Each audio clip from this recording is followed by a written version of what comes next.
Magandang araw mga kawilder, welcome po kayo sa aking YouTube channel. Ngayon mga kawilder, ang ating tutorial ay about sa sidecar na naka-align sa barako. So ililipat natin ngayon sa Honda 125. Pagtatamahin po natin. Ito po ay para sa mga baguhan na gusto gumawa ng ganitong paglilipat ng motor. Itatama ang align. So sana makatulong sa inyo ang video ito at makakuha kayo ng idea or diskarte. So mga kawilder, umpisahan na po natin. Yan po na sidecar mga kawilder, yan galing po sa barako yan na motor. Kinalangan natin ngayon ng pantay siya. Yan, kung mapapansin nyo po, pantay na siya, naka-nivel na yan. So dito, itong Alpha na Honda 125, ngayon titingnan natin yung pagkakabitan natin. Dito kung mapapansin nyo po mga kawilder, ayan, yan mataas po, kasi mataas po talaga yung barako. Ayan, tapos titingnan natin dito sa balancer nya. Ayan, sala siya, nakadikit dyan. So, gagawa po natin ng paraan yan. At saka dito po, ayan, sa kabitan po sa liig, nasaan na yun? Ayun po, ayun, malayo po sa butas. Ayun, dito po, ayan, ayan po, malayo po sa butas siya. Ayan po, ayan, kung mapapansin nyo po malayo, gagawin po natin ang paraan yan mga kawilder. Kakabit natin yan dyan sa Alpha na motor. Gagawaan natin ang paraan dito mga kawilder. Dito tayo magpuputol ngayon. Tanggal dito para bumaba, sumakto siya dito. Yan, tanggalin muna natin ang motor mga kawilder.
Yung po sa unahan mga kawilder, yun, pupukpukin na lang natin ng konti para tumakto sa butas.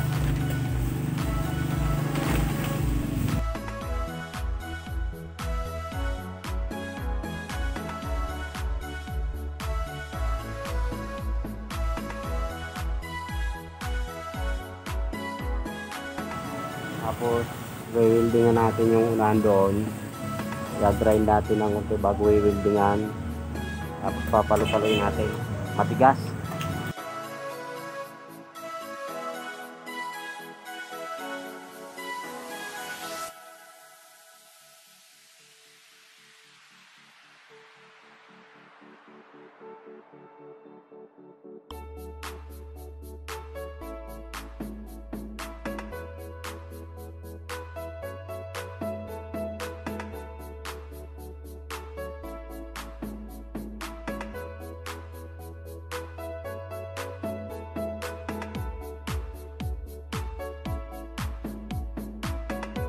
Ayan po mga kawilder, ayan, naputol na natin siya. So ayan, naputol na. Sasalpak natin dito. Tapos magpuputol tayo. Puputulan po natin ito na tinanggal natin dito. Magpuputol tayo para sumakto po dito sa pinakatornilyuhan nya. Ayan, para sumakto po. Saka yun, ginawa na natin. Ayan, sakto na po yan. Ayan, sakto na po siya sa butas.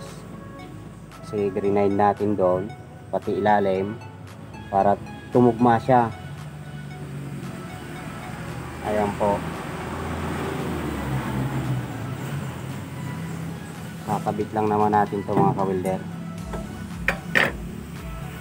Tapos yung balancer, yun lang ikakabit natin dyan.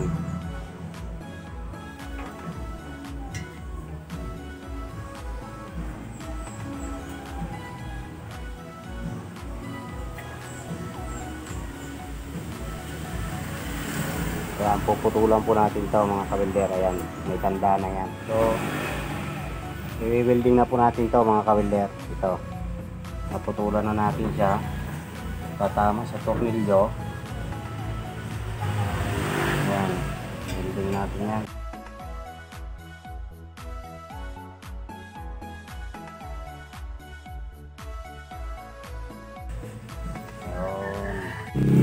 Make sure mga ka-welder na naka-level pa rin po ang motor. Yun po ang mahalaga dyan.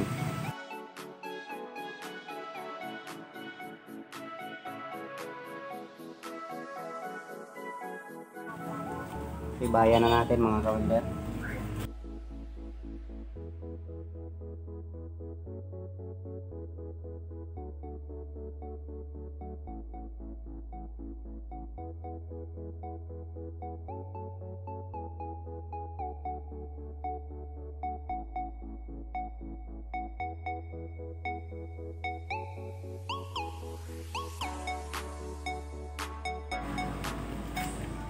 Ayan mga ka-welder, ayan. Yung banda rito sa pagitan nitong motor at saka sidecar, maluwang para yung pag-kick ng motor hindi tumama ang paa doon sa gilid ng sidecar mga ka-welder.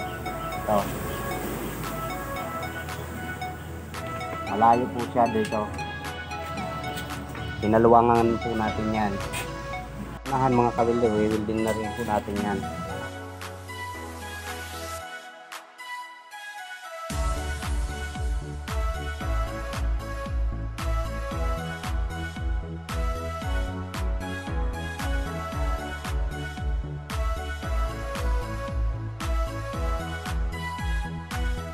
So dito po mga ka-welder, ayan, nakatapat siya sa butas pero maluwang siya.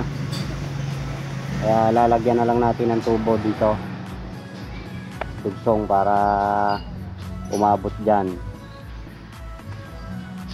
So yan na lang po at saka yung balancer na lang gagawin natin.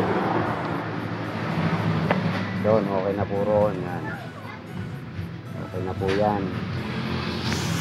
Dito na lang tayo gagawa at saka yung dito sa kabila. Yan yung pinaka, yun yung crash guard na yun.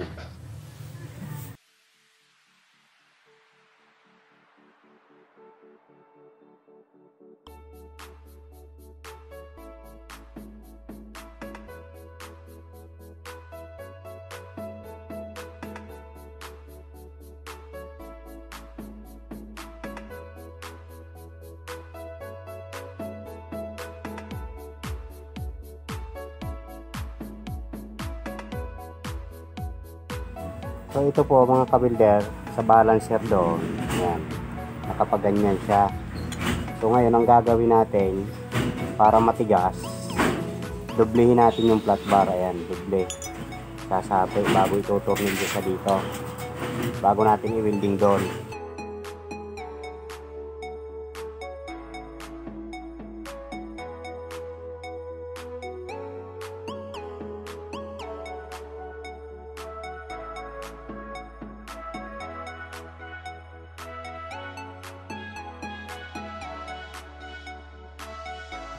Saka ito pa mga ka-welder, ayan, ito ilalagay natin dito. Yan naman yung magsisilbing na ka-welding doon sa potres ng motor sa apakan. So ayan, mamaya itututok po natin yan sa camera kung paano ginawa natin.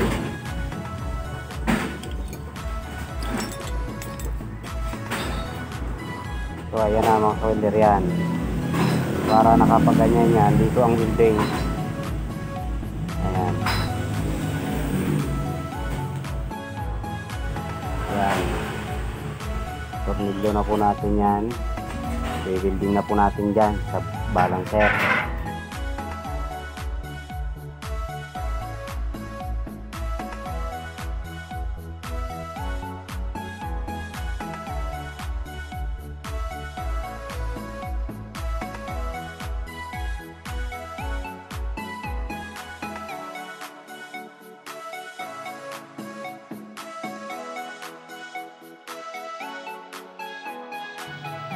Okay mga kawilder, pupuluwid na po natin yan. So ayan po mga kawilder, yan doon po natin kinapit yun flat bar. Ayan, tinurnilyo natin dito. So ayan, forma nya. Ayan po, madilim mga kawilder, hindi po masyado makita. So ayan po, pinalawasan na yan, yung dyan. So ayan.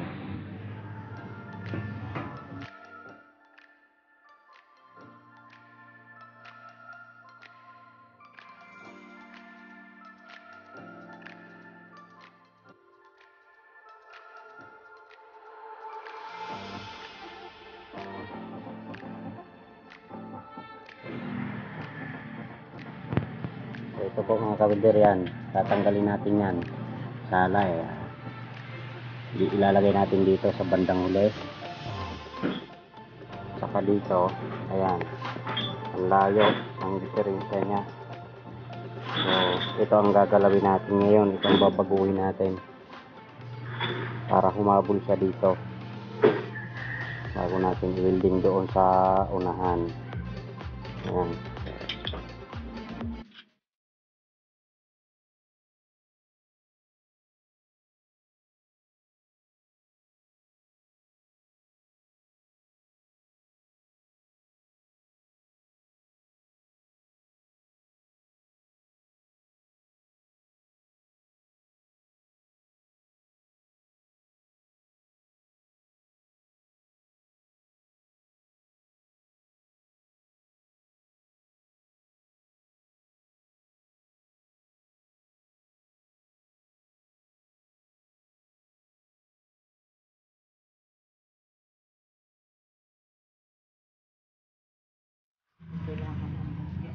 Ayan na mga kawilder, make sure po na hindi ito tumama dito.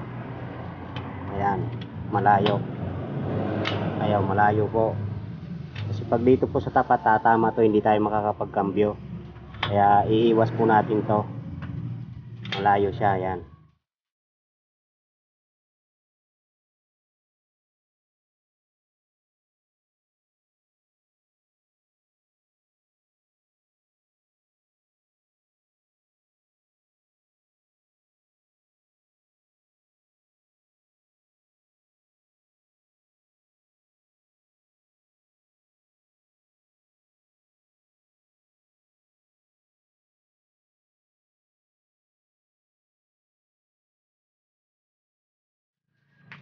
So ito po mga kawilder, yan kakabit natin siya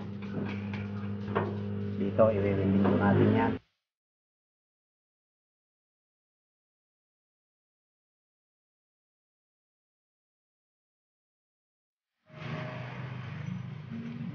So ito mga kawilder, ilalagay po natin dito yan. Ayan.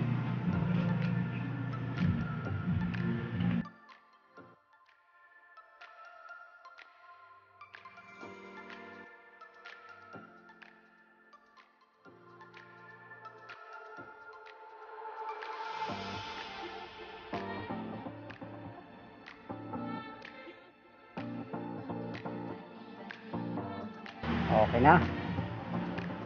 So ayan, okay na po mga kawilder, tapos na po tayo magkabit ng motor sa sidecar. Ayan, okay na po siya. So ayan po ang mga ginawa natin.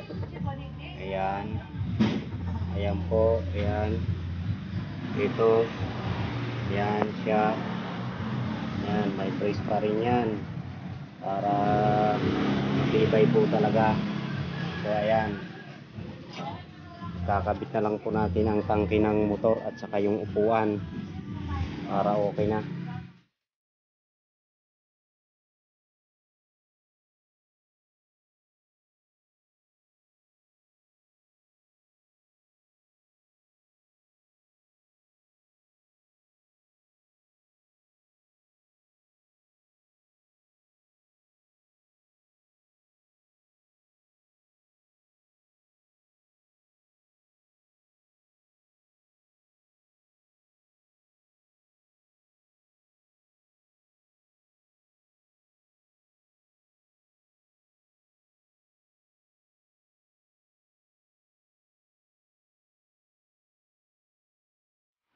So ayan po mga kawilder, tapos na yung ating ginawa. Okay na. Kung hindi pa po kayo nakakapag-subscribe, please subscribe na po. Pa-click na rin ang bell button para update po kayo palagi sa aking mga bago pang video na i-upload. Thank you and God bless. Kita-kits tayo sa susunod ko pang video.